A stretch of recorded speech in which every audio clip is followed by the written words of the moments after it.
Doctors could be on the brink of a breakthrough. Migraines. How to control them. Tame a migraine. A severe migraine. Throbbing, recurring headaches.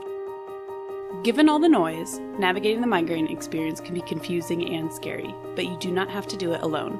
Welcome to the Migraine Guy Podcast, the official podcast of themigraineguy.com and theheadachreview.com. Now, here's your host. Well, welcome back to the Migraine Guy podcast this week. How is everybody doing? It is November 2nd today. We just ended October and hit kind of a milestone here on the podcast. We had almost 2,000 downloads during October, something like 1,943. So I'm hoping November sees us break that 2K mark. As usual, to everybody who's listening, everybody who's subscribed, everybody who's headed over to iTunes to leave a positive review, thank you so much. This podcast, I hope, is not just me talking into the internet ether. It's me providing some information, some anecdotal evidence about particular issues as they relate to migraine issues, as well as just, you hearing from someone else who is in a similar circumstance to you. I know some of you have not as bad migraines as me, and I know many of you have much worse migraines than me. Migraines that are so debilitating you can't work. You have to rely on others for nearly everything that you want in life. And so I hope that this podcast serves as just a small little thread into your life, a small little lifeline that helps you know that you are not alone. So I just wanted to make that thank you very explicit at the beginning of November here. So let's get started with some of my migraine history this last week. So let's see, was there anything interesting that happened? Not really. As I said on last week's podcast, I've been doing a lot more reading on my computer lately. I have to write up papers for my dissertation, and I had noticed an uptick over the last couple weeks in my migraine intensity. The frequency's been about the same, 4 to 5 migraines a week, but the intensity is ratcheted up from the 3 to 5 pain range to that 5 to 7 pain range, which is borderline debilitating, borderline time to take my abortives, borderline time to lock myself in the dark room and pray to whatever God I believe in. So that was last week. As I said, I was going to try to print more articles and read what I need to read away from the computer. Sadly, I ran out of paper in my printer, and every day I woke up thinking I need to go get printer paper, and every night I would go to bed thinking I did not get printer paper. Why am I so stupid?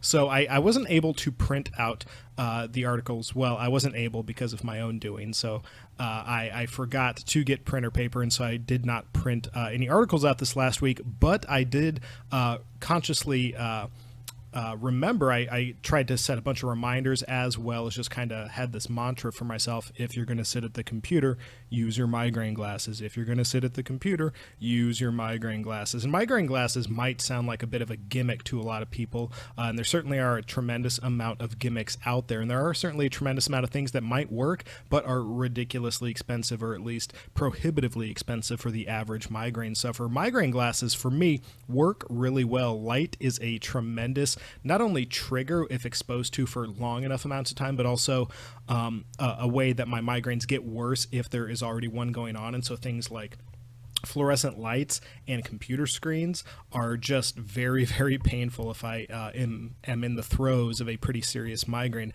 And so migraine glasses are actually a very, very huge factor in whether or not my migraine is going to become debilitating. The basics behind migraine glasses, in case you're curious, are that there's a tremendous amount of research out there. I'll put some links in the show notes below. If you're not familiar with show notes on a podcast, if you're listening on theheadachreview.com, just scroll down, you'll see the description. If you're listening on iTunes or some other podcast service, you can just click the info button on today's podcast. And if you're listening on YouTube, you can just go to the show description below and get all the links there. But the basics of the research show that given the full spectrum of light, the blue wavelength of light, the particular nanometers of light that are associated with the color blue that we see, are highly correlated with migraines and migraine triggering. And so the idea behind migraine glasses, of course, is that if you can put some sort of lens between your eye and the world, you can filter out those particular wavelengths. You can have a material on the glasses or embedded in the glasses that absorbs that wavelength and prevents it from making your migraine worse or triggering it.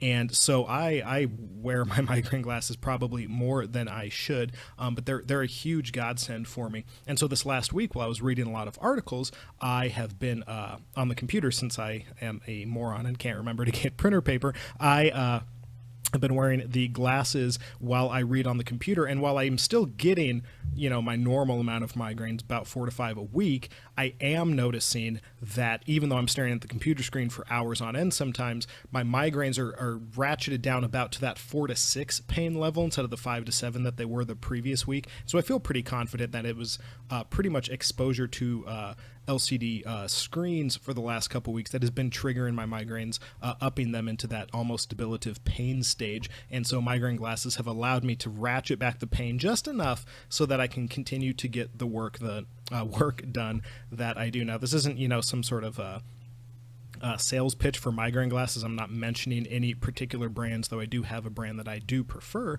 But migraine glasses in general are very, very effective for some migraine sufferers. They're not universally helpful for all migraine sufferers. I know some people who have purchased some of the more expensive ones, the triple-digit price ones, the $100, $150, $200 ones, and didn't see any relief.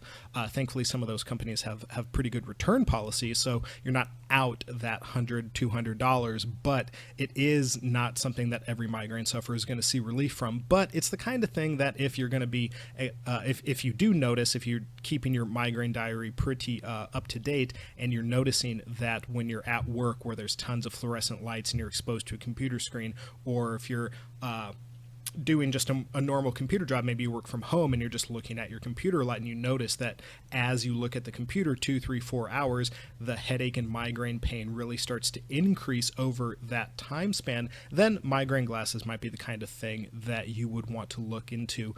You can head over to my YouTube page, youtube.com/themigraineguy.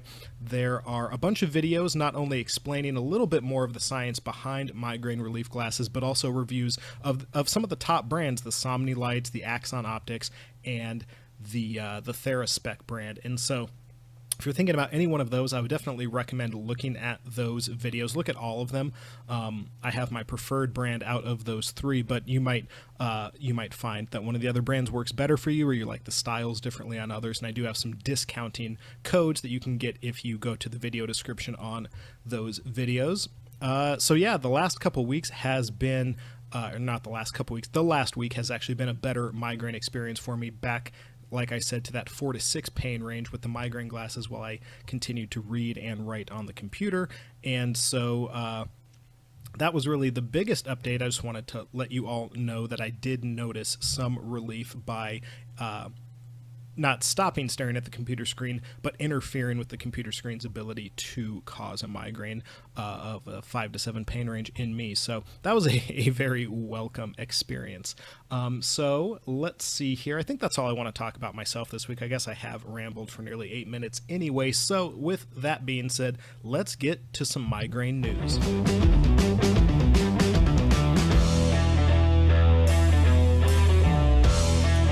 All right, let's keep with the photophobia, the light sensitivity, the light fear that migraine sufferers have. I talked a little bit about my own experience this last week in the intro. The news article that we're going to be looking at today is entitled "Exposure to Light Provokes Emotional, Physical Responses in Migrainers." Now, as a migraine sufferer, if you have photophobia, you are already very familiar with the second clause in that headline, physical responses in migrainers. You might notice that your eyes become more sensitive. There's a lot more pain associated with your migraine if you're exposed to light. And it might not matter the light source, sunlight, indoor light, flames, anything like that might be sufficient to make your headache or migraine much, much worse. So that's something you're already interested in and already very, very well aware of. The odd part about this article, now the article doesn't give all of the details of the study. I haven't actually been able to find the study on a publicly accessible site, even though I do have my university library access. I haven't been able to access it. This was a study that was done by researchers at Beth Israel Deaconess Medical Center, BIDMC, and that is located in Boston, Massachusetts. And there are a number of things that the study was trying to do, one of which was a little provocative, so even maybe a little insulting. The article states in the second paragraph, first sentence, quote, "Although exposure to light does not, I repeat, does not make the headache more painful, it worsens the headache experience," end quote. And that is really all the evidence that the article highlights. And I guess it's not even evidence, it's just a claim about the study that exposure to light doesn't make your headache more painful. It simply worsens the headache experience. Now, worsens the headache experience goes on to be defined in terms of the nervousness, anger, hopelessness, sadness, depression, anxiety, and fear that you get with your migraines. Now, the rest of the study was pretty par for the course in terms of light studies with migraine. They found that the blue wavelength of light, as I said earlier in the show, does correlate very highly as being a trigger and a worsener for your current migraine. They also found that narrow bands of the green wavelength of light have been able to reduce some of the negative emotions and pain associated with a migraine. So there are certain wavelengths of green light that, if isolated and projected onto a migrainer's visual field, will help reduce the overall pain of the migraine. That stuff has been pretty well known for the last, I want to say 3 to 5 years is really where a lot of the research has connected the blue wavelength being bad and the green wavelength being good. The provocative part, of course, about the study was that it claims that exposure to light doesn't make your headache more painful. Now, as I said, in the study description here in the article, they do not actually explain how they justify that. I assume that there's some sort of survey that they did with the migraine patients, or at least I would have hoped that there's some sort of survey they did with the migraine patients whereby the patients are exposed to blue wavelengths of light and then told to report whether or not their headache or migraine is being made worse. But just my own experience, as well as the few thousand migraineurs that I've talked to on Twitter, Facebook, my Facebook support group, and YouTube, would really seem to indicate that there is at least a minority of migraine sufferers for whom light does make your migraine much, much worse. And so broad statements, very, very general statements like the ones being made in this study might be great headlines, might be able to get some funding because you're saying something provocative, and other places that issue grants and the kind of thing, the kind of monetary distribution that helps fund studies might find those titles provocative. So there might be a pragmatic side to saying that kind of thing. But to a new migraine sufferer, who's really confused about what's causing their migraine, maybe they're really new to the migraine experience. They've only recently, oh, sorry, my phone just exploded. They're only recently getting migraines. They're only recently maybe perhaps going to the chronic level. They might be searching around for information and come across this article, and they're going to be left thinking, oh, light doesn't actually make my migraines worse. It just makes me have a worse headache experience. And as I said, headache experience is defined in the terms that are primarily emotional. And so you might think that if you could control your emotions better, or if you were somehow able to become emotionless, that light isn't going to affect your migraines. If you're some sort of Vulcan, light wouldn't affect your migraines. That was a Star Trek reference. Vulcans are emotionless, if you're not familiar. But the idea is that these broad statements are really bad science. And I'm not a scientist myself. I am a philosophy PhD student, and so philosophy of science is pretty interesting to me. It's a very hot topic in philosophy. And the idea that one study could justify a claim like exposure to light does not make the headache more painful is pretty crazy. Even if the majority of participants in the study did report that the pain of their migraine was not made worse by light, I almost can guarantee that there was at least one participant who said that it did. And if that's the case, then there's no way that such a broad statement could be issued in this article. Now, Of course, like I said, there are pragmatic considerations, funding options in the future, but in terms of educating the migraine community, a more careful argument, a more careful claim should be made without further argument, without further evidence in studies. And so, as I said in the show notes, there will be a link to this, but be careful. You might be turned off. I know a couple people on Facebook were a little frustrated by this second sentence, or the first sentence in the second paragraph, and because they have their own phenomenological experience with light exposure and their migraine being made worse. And any study that says this doesn't affect migraineurs, if you're a migrainer and it affects you, those kind of studies are very insulting, because there's no nuance, there's no qualification that maybe a large percentage of migraineurs aren't affected by this, but a minority could be. And studies about the minorities of migraine sufferers are pretty few. Studies about migraineurs in general are pretty far and few between relative to the rest of medical research. And so a little more nuance, a little more careful exposition of what the study genuinely can allow us to infer about migraine sufferers would certainly be a welcome consequence of this kind of carelessness in this article and in the study. So it's just something to keep in mind. Don't always trust what a migraine news article tells you just because it sounds authoritative. Always be willing to question, always be willing to challenge the source. This is what it takes when you're a migraine sufferer, right? And I know we're getting off the news article and kind of doing a bit of a rant here, but it'll be over soon, I promise. But as a patient, you have to be your own advocate, or you have to have a support group around you that can be an advocate for you if you're unable to really do some of the challenging question and answers with your doctors, maybe because your migraine pain is so bad or you have real bad brain fog, that kind of stuff. You need to be willing to take what a medical professional tells you and sift through it and challenge it and talk to them about it. And it doesn't matter that it's going to cost the doctor another 3 minutes of their day by talking to you. They're getting paid a tremendous amount of money in order to make sure you are in optimal health, or at least to be healthy. And as migraineurs, we know that we're not healthy because we have a neurological condition. And so I do not like cookie cutter answers, and I do not like overgeneralizations. And I will, you can ask my wife if you ever meet her. I do not take those kind of statements lightly, especially because as an educator on my own part, I don't like it when fellow educators, take claims that aren't justified and then say them because it's easier, or because it's going to get them funding, or whatever. It's going to get the headline. It's going to be a clickbait title. And so I'd rather be precise than popular.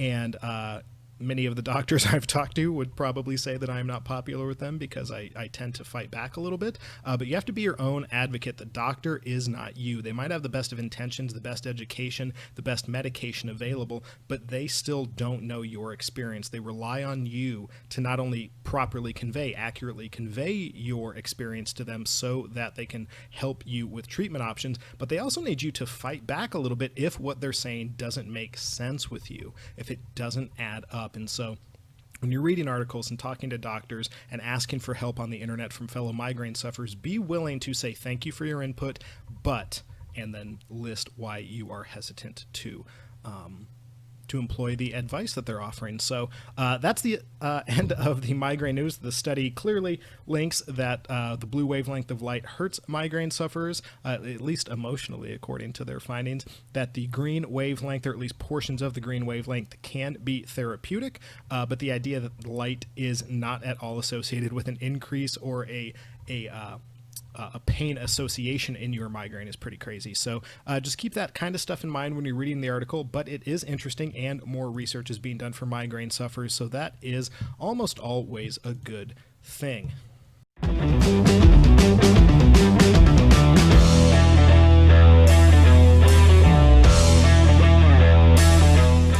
All right, this week's migraine tip of the week is about a very popular supplement that you've probably heard promoted for migraine prevention, and that supplement is magnesium. Perhaps the most well-known researcher in this area is a guy by the name of Dr. Anthony Mauskop. That's Mauskop. I think I'm pronouncing his name wrong. I'm almost certainly pronouncing his name wrong, but I believe I spelled it correctly. And he has done tremendous research to show that there is a very, very high likelihood. Now, it's not guaranteed. It's not a generalization that every migraine sufferer is going to see relief by taking by taking magnesium at the recommended milligram dosage, but it is very highly correlated in the studies he's done with helping reduce migraine frequency and intensity, especially if you go to the ER. And so there's a lot of very interesting research out there. If you're interested, you can Google Dr. Anthony Mauskop and magnesium.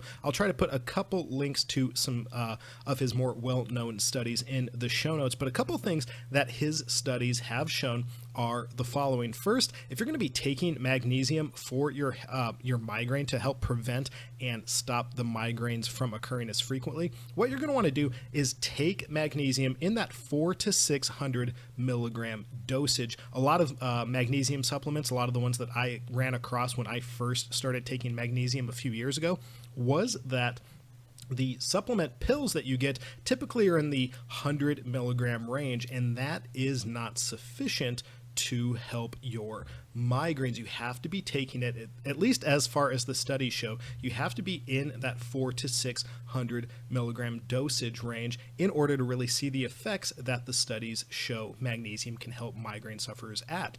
And part of the problem with magnesium, something that a lot of people report, are gastrointestinal issues, diarrhea. And the reason that diarrhea occurs with magnesium is because the magnesium isn't absorbing well in your system. So a couple things you can do to make sure that you're at least getting the most absorbed as possible is to not take a magnesium supplement that contains calcium. There are a variety of biochemical reasons why, but suffice it to say that calcium supplements, if you're going to take them, do it at another time of day and make sure that your magnesium isn't containing calcium. Second thing you can do is to look for magnesium supplements that have at the end of the supplement name ATE. So I'm talking about magnesium citrate or magnesium glycinate, for example. Those two end in the suffix ATE, and those are the ones that are very highly correlated in the studies with being very well absorbed and helping migraine sufferers. Something like magnesium oxide, for example, is pretty well recommended by health practitioners, but in terms of migraine studies, the ATE ending supplements have been the most effective, and you should only switch away from the ATE ending ones if you're noticing kind of a severe gastrointestinal response to it. Now, another thing to keep in mind is that magnesium comes in multiple forms. It's not just pills. Supplements don't only come in pills. They can come in liquid form, the kind of thing that would have an eyedropper dispensing it, and you put it under your tongue for a certain amount of time, or a powder that is water soluble. And so if you notice that a pill isn't helping, or if you notice that a pill is causing gastrointestinal issues, then feel free to switch over to a liquid or water soluble form. Additionally, in the United States at least, supplements are not very well, i.e. hardly at all, regulated by the FDA. And so what you buy in any particular supplement sometimes is a crapshoot, and you don't really know if, because it says X amount of milligrams of magnesium, if you're actually getting it or if you're getting something like cornstarch in the pills. And so that is a pretty big issue, and so relying on good and trustworthy supplement brands tends to be very important. Now, I'm going to put a link in the show notes to the Headache and Migraine News.com's recommendation list for supplements, specifically magnesium supplements. But a couple of the big names, if you're not able to check the show notes right now, would be UltraMag Magnesium Complex, Solaray Biocitrate Magnesium, Natural Vitality Natural Magnesium, Trace Minerals Research Mega Mag, and there are more. But those are kind of a sampling of the ones that are available. It's important to remember you need to be in that 400 to 600 milligram range. You want to be looking for one that ends in a suffix of ATE to help avoid both gastrointestinal issues as well as trying to get the most absorbed as possible, because that is what the studies show helps your migraines. And so if you're not getting it absorbed and you're noticing lots and lots of gastrointestinal issues, then you're not seeing a reduction in migraine frequency and intensity actually should be expected. So you need to get the most absorbed, because it seems like migraine sufferers, according to Dr. Mauskop, at least, have a magnesium deficiency that at least seems to contribute to in a large degree to our migraines. And so if you can help supplement, i.e. take a supplement for that deficiency, you could and hopefully will see a reduction in your migraines.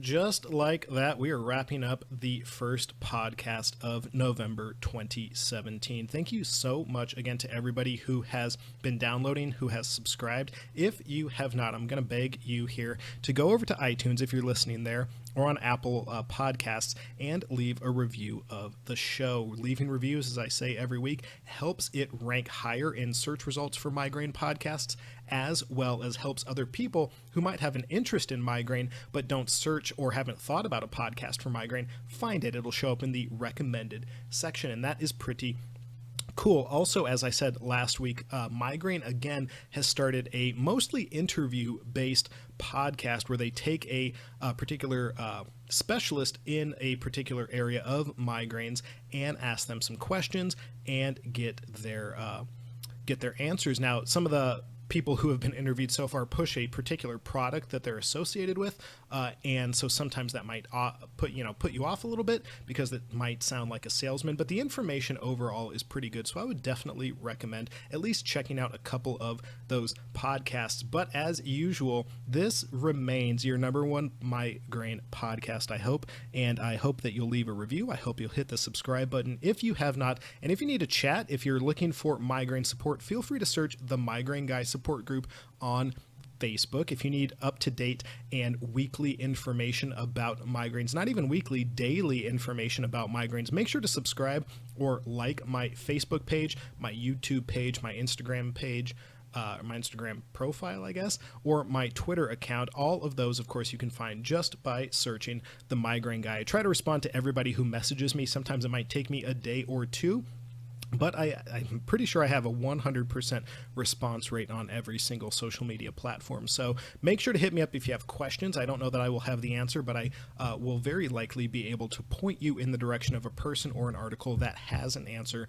to your question. So I think with that, we are wrapping up the podcast. And as usual, everybody, please remember that you are not alone. If you want to help keep everything that the Migraine Guy does free, then you can become a patron over at the website patreon.com. That's Patreon.com. Patreon lets people contribute funds to other people whose work they value. Becoming a patron does things for me, such as allowing me to buy new products so that I can do product review videos so that you know whether or not a given migraine product actually works before you buy it. It also helps me do things like upgrade the microphones and cameras for both the YouTube channel and this podcast. And more importantly, it helps me be accountable to you, my migraine community. You can pledge as low as $1 a month if you want to, and every single dollar does help. Just head over to patreon.com/themigraineguy to become a patron today.